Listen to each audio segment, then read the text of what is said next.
það líka sá feminismi sem ég hef ávallt aðhelst bara frá því ég var lítil stelpa og það sá feminismi sem að mér var kenndur.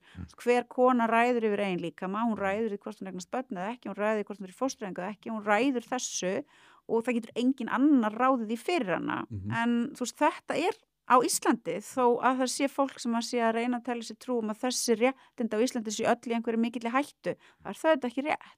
Og sama fólki sem að gagnrýnir það að tala Vogue sé að flytja inn erlend menningarstríð það fólk sem að lætur eins og þeirra atburðir sem að gerast í Bandaríkjunum séu bara líka að gerast hér einhvern veginn leið.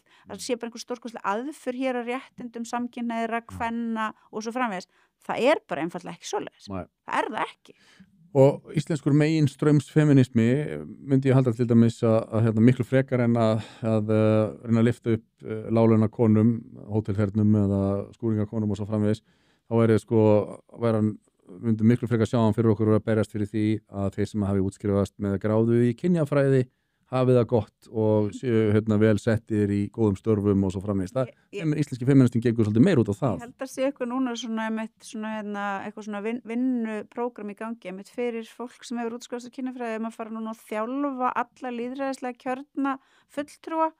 Ég held að það sé í þessari nýju jafnréttisáætlun að það eitthvað svona vera mandatory þjálfun í einhverju svona fyrir alla kjörna fulltrúa og þetta til dæmis einmitt hlutur sem að má svo sannarlega gagnrýna. Hvernig hægt að innleiða eitthvað svona?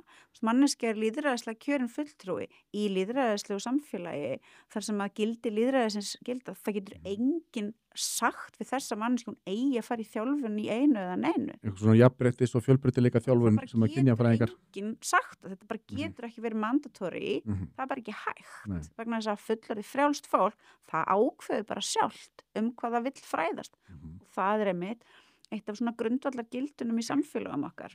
En ég held ég skima að það var eitthvað ægilegt uppnám þegar Snorri Másson var eitthvað að tala um þetta og deildi þessu. Og þá fór ég og skoðaði þetta og einmitt þá auka hlut kvenna í alþjóðaviðskiptum mjög verðugt og mikilvægt markmið og svo var þarna einhver klausa þetta einmitt að það ætti að setja á stað svona þjálfun fyrir okkar lýðræðislega kjörna fulltrúa. Það mjög athyglisvert. Það tryggir það þá endilega Snorri Másson og einhverju fleiri verði bara settir í heila þvott. Já, einmitt.